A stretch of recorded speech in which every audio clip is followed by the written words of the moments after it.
జయశంకర్ గారు, కేసీఆర్ గారు వాళ్ళిద్దరు ఐడియాలజీతోని తెలంగాణ జాగృతి అనే సంస్థ స్టార్ట్ అయింది. అదేదో ఇప్పుడు సంస్థ కాదు, కొత్తగా పెట్టింది కాదు. 2006 నుంచి Telangana Jagruthi is a independent organization. So మీ అందరికీ ఈ విషయం ఎందుకు మళ్ళీ చెప్పాలనుకున్నా అంటే చాలా ఇన్స్టా స్క్రోల్ చేసి అలవాటు అయిపోయింది మనకు. సో ప్రజెంట్ కరెంట్ మూవ్మెంట్ తెలుసు కానీ హిస్టరీ ఎక్కువ మందికి తెలియదు కాబట్టి ఆ హిస్టరీ ఐడియా ఉండాలని చెప్పి నేను మీకు ఎగ్జాంపుల్ చెప్తా ఉన్నా. తెలంగాణ జాగృతి స్టార్టెడ్ ఇన్ 2006. ఇప్పటి నుండి ఇప్పటి వరకు తెలంగాణ కోసం మాత్రమే పనిచేస్తా ఉన్నాం.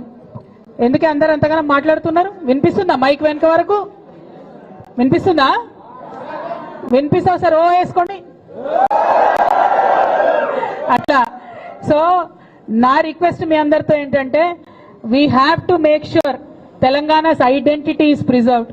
We have to make sure it should be a moment of pride for all of us to say Jai Telangana. Etla? Jai Telangana. If we are greeting anybody, we are saying Jai Telangana. If you are picking up the phone, we are going to say Jai Telangana. If you are talking about anything, Jai Telangana.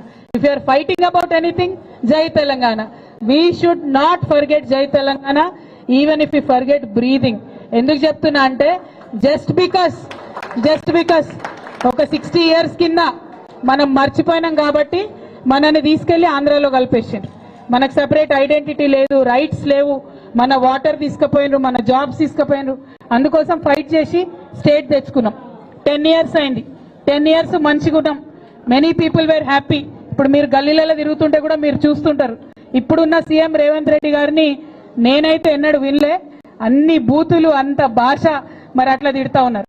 అదే కేసీఆర్ ఉన్నప్పుడు he tried to serve the last mile person also, ఎక్కడెక్కడో ఉన్న వాళ్ళ కోసం కూడా. So Telangana జాగృతిలో join అయిన వాళ్ళందరినీ కూడా నేను కోరేది ఒకటే, నా డ్రీమ్ ఒకటే, యూత్ పాలిటిక్స్ లకు రావాలి. పొలిటికల్ బ్యాక్గ్రౌండ్ ఉన్నా లేకున్నా యూత్ పాలిటిక్స్ లకు రావాలి. Youth has to take interest in politics. Only then Telangana will progress. That is my very very firm belief. అందుకనే TJ youth, YF, TJ SF రెండు కూడా స్ట్రెంగ్తన్ చేస్తా ఉన్నాం. లక్షలాదిగా స్టూడెంట్స్ ని జాయిన్ చేసుకుంటాం, లక్షలాదిగా యువతను జాయిన్ చేసుకొని ఏం చేస్తాం? Only 2 issues. స్టూడెంట్స్ కి సంబంధించి ఏం ఇష్యూ ఉన్నా ఫీ రీఎంబర్స్మెంట్ రాకపోతే చాలా మంది అడగలేని వాళ్ళు ఉంటారు. అందరూ మంచి బ్యాక్గ్రౌండ్ నుండి ఉన్నారు, కొంత పేద బ్యాక్గ్రౌండ్ నుంచి ఉన్న స్టూడెంట్స్ ఉంటారు.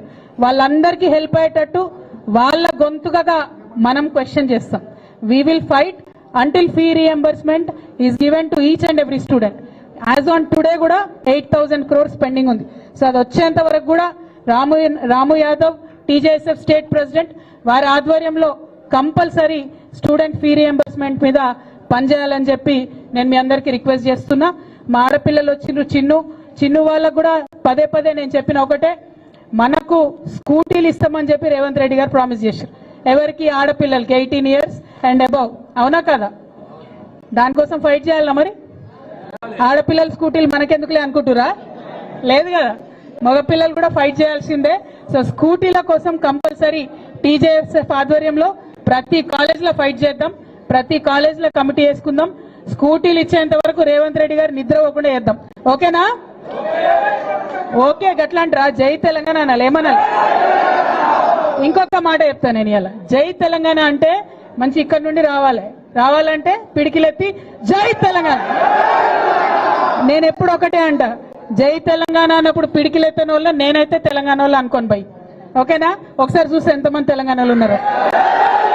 Not bad. జై తెలంగాణ. ఇవాళ అన్ని ఏరియాస్ నుండి పెద్ద ఎత్తున వచ్చిన మీ అందరికీ ధన్యవాదాలు. అయితే మనం స్టూడెంట్స్ ఇష్యూస్, యూత్ ఇష్యూస్ మాట్లాడుతుంటే కాంగ్రెస్ పార్టీలో చాలా మంది నాయకులు వాళ్ళకి భయమై నిన్న ఒక పెద్ద నాయకుడు, ఇదివరకు వర్కింగ్ ప్రెసిడెంట్ ఉండే పెద్ద నాయకుడు, ఆయన ఏమంటాడంటే మీ ఆడవాళ్ళకి ఎందుకు పాలిటిక్స్, మంచిగా బతుకమ్మలు ఆడుకోవచ్చు కదా అని అంటున్నాడు. నేనేమంటున్నా, మీ కాంగ్రెస్ పార్టీ బతికి బట్టగట్టి వల్ల, కాంగ్రెస్ పార్టీ నెహ్రూ గారు చనిపోయినాక ఇందిరాగాంధీ లేకపోతే కాంగ్రెస్ పార్టీ అనేది లేదు, ఆమె వల్ల బతికింది. ఆ తర్వాత రాజీవ్ గాంధీ గారు చనిపోతే క్రైసిస్ లో ఉంటే సోనియా గాంధీ గారు కాపాడింది కాబట్టి కాంగ్రెస్ పార్టీ బతుకుంది. ఇప్పుడు మరి మహిళలు అవసరం లేదంటే ప్రియాంక గాంధీ గారిని ఎందుకు తెచ్చుకున్నారు? ఆమెను ఎందుకు ఎంపీ చేసిండ్రు? మన స్టేట్ ఇన్ఛార్జ్ ఎవరు? మహిళ మీనాక్షి నటరాజన్. అన్నిటికన్నా ఎక్కువ నేను ఇవాళ కాంగ్రెస్ పార్టీ మహేష్ కుమార్ గౌడ్ గారిని, రేవంత్ రెడ్డి గారిని అడుగుతున్నా, ఇది మీ పార్టీ అఫీషియల్ వ్యూనా? ఆడవాళ్ళు కేవలం బతుకమ్మలు ఆడుకోనా? ఆడవాళ్ళు పాలిటిక్స్ మాట్లాడొద్దా? ఆడవాళ్ళు వచ్చి పని చేయొద్దా? దీన్ని మీరు ఖచ్చితంగా ఆన్సర్ చేయాలి. ఇట్లా అడ్డగోలుగా ఆడవాళ్ళ మీద మాట్లాడినటువంటి మీ జగ్గారెడ్డి మీద ఏం చర్య తీసుకుంటుందో ఇలా తెలంగాణ మహిళా లోకం అంతా కూడా చూస్తుంది.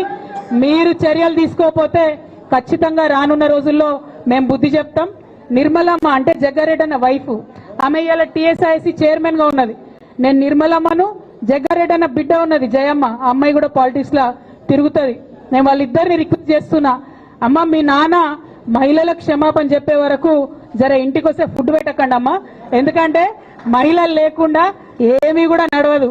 కానీ మహిళల మీద అడ్డగోలుగా నోరు బారేసుకున్నటువంటి జగ్గారెడ్డి గారిని వారి కుటుంబ సభ్యులే బాగు చేయవలసిందిగా రిక్వెస్ట్ చేస్తా ఉన్నా.